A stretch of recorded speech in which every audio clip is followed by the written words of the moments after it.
The mysterious extraterrestrial objects of King Solomon of ancient Israel. As we know, he was one of the sons of King David. Before I go into this, I want to tell you about the animated lions on the steps of his throne.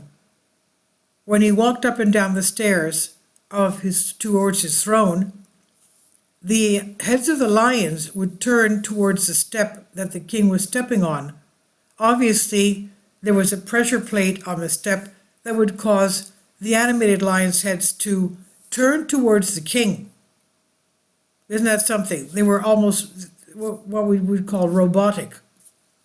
Now, around the first millennium BC, about 1000 BC, Solomon, the third king of Israel, the first was Saul, as we know, and then it was King David, his father, and then Solomon the third.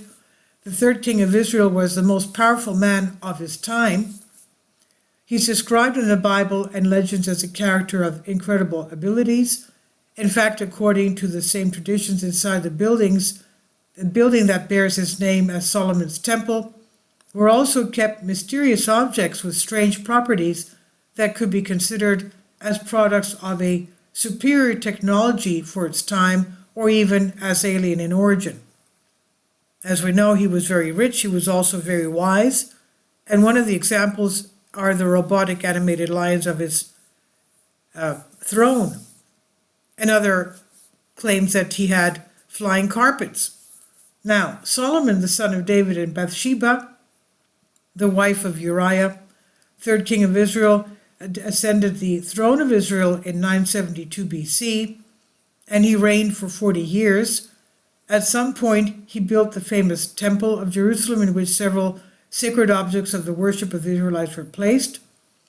The so-called tabernacle, according to information given in the Old Testament, was a very special portable holy building, essentially a tent of the Israelites with strange non-physical properties, which was built after God's command to Moses during the Exodus from Egypt, when Moses received all the detailed instructions for the construction of the tabernacle.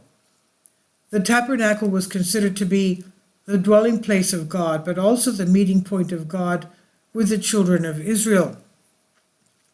One of the mysterious properties of the tabernacle was that every time Moses entered the tabernacle, a cloud, a mist like a curtain covered the entrance.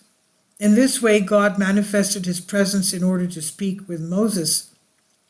Because, therefore, the interior of the tent witnessed the tent of witness, the appearance of God, it was called the tent of witness, that is, tent of testimony and the presence of God. When the pillar of cloud disappeared from the entrance of the tabernacle, it meant that God's conversation with Moses had ended.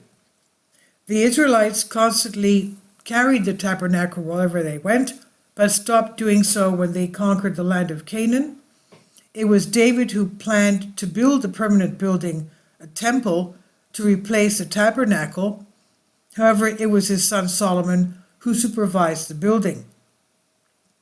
With the same symbolism of the objects of the tabernacle, the same basic ceremonial furniture, and almost the same utensils and objects that were in it, a much larger edifice was built by Solomon, always maintaining the sacred proportions according to the original instructions.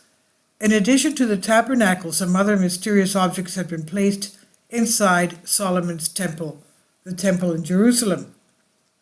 The Ark of the Covenant was the most sacred object to the Israelites, containing the 10 Commandments on 2 stone tablets, but only the outer part was visible. Also, the Ark of the Covenant had the 2 stone tablets with the 10 Commandments, also a pot of manna, and also the budding rod of Aaron, the first high priest of Israel. But only the outer part of the Ark of the Covenant was visible. It was built by Moses according to specifications given to him by God. Originally was kept inside the tabernacle and indicated that God was among the people of Israel and communicated with them when needed. During its transport, the ark was always covered with sealskin and a blue cloth, and the site was always very carefully hidden which must not have been a coincidence, since when 70 of the clan members happened to look at the ark, they were automatically killed. It was said to be a punishment from God.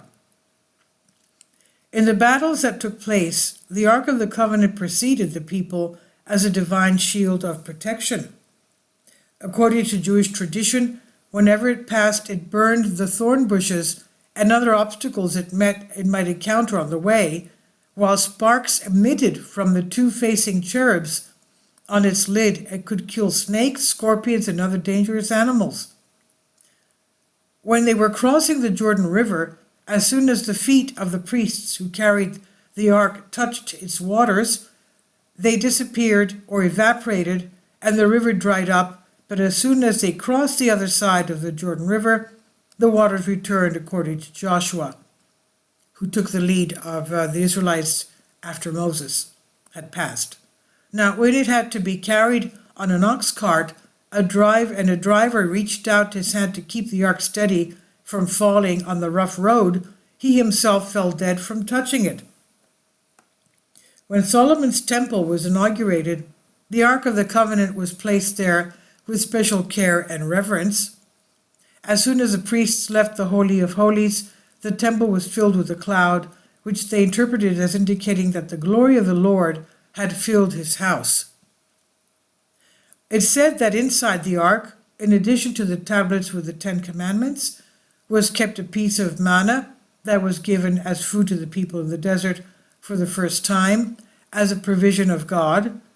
It was also placed in it was the Aaron's magical budding rod, which turned into a threatening serpent against Pharaoh, and again into a serpent which polluted the Nile and killed the fish, and finally which blossomed when it was placed inside the tabernacle.